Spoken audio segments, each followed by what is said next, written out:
करण पिशाचिनी की डरावनी कहानी बहुत समय पहले की बात है। उत्तर भारत के एक छोटे से गांव धर्मपुर में करण नाम का एक युवक रहता था।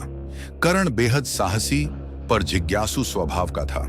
गांव के बुजुर्ग अक्सर उसे चेतावनी देते रहते कि गांव के बाहर पुराना श्मशान घाट है जहां रात के समय एक पिशाचिनी का वास है, पर करण इन बातों पर विश्वास नहीं करता था। एक रात की बात, एक अमावस्या की रात जब पूरा गांव अंधेरे में डूबा हुआ था, करण ने अपने दोस्तों को चैलेंज दिया, मैं आज रात उस श्मशान में जाऊंगा और देखूंगा क्या सच में वहां कोई पिशाचिनी है। दोस्तों ने मना किया पर करण नहीं माना। टॉर्च और पूजा की एक माला लेकर वो श्मशान की ओर चल पड़ा। रास्ता सुनसान और डरावना था।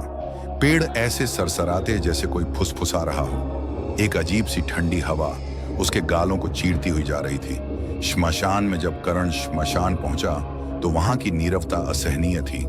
एक टूटी हुई चिता के पास उसने किसी को बैठे देखा। एक औरत जो सफेद साड़ी में थी और उसके बाल जमीन तक फैले थे। करण ने धीरे से पूछा, कौन हो तुम? औरत ने गर्दन घुमाई।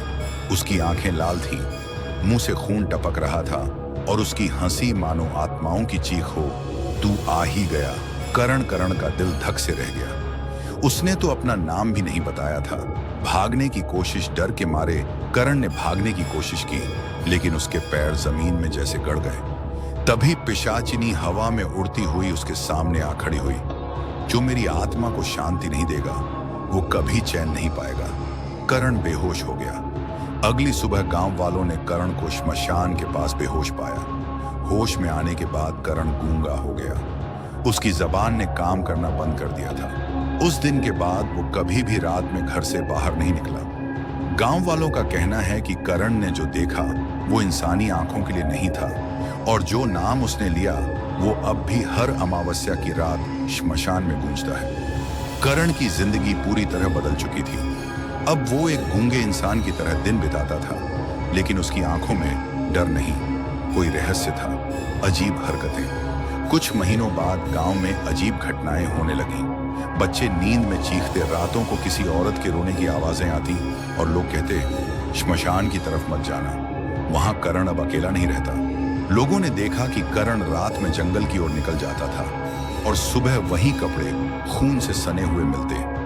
तांत्रिक का आना। एक दिन गांव में एक प्रसिद्ध तांत्रिक आया, बाबा त्रिकालनाथ। उसने कहा, करण के अंदर अब वो आत्मा वास कर चुकी है।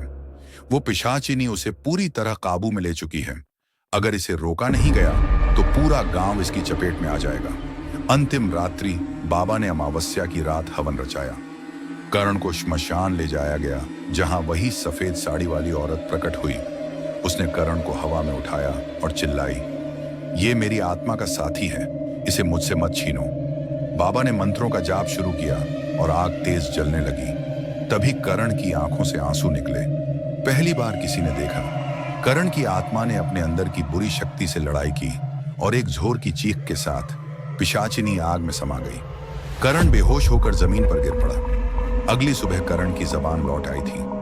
उसने पहली बार कहा, वो चली गई पर मैं अब भी उसे महसूस करता हूं। गांव शांत हो गया, लेकिन करण आज भी हर अमावस्या को अकेले जंगल में चला जाता है, मानो किसी से मिलने। क्या करण सच में पिशाचिनी से मुक्त हो गया, या फिर कोई और कहानी अब शुरू होने वाली है? दोस्तों, ये डरावनी कहानी अगर आपको अच्छा लगा हो तो हमारे चैनल को सब्सक्राइब और वीडियो को लाइक जरूर करें और कमेंट में अपना सुझाव जरूर दें।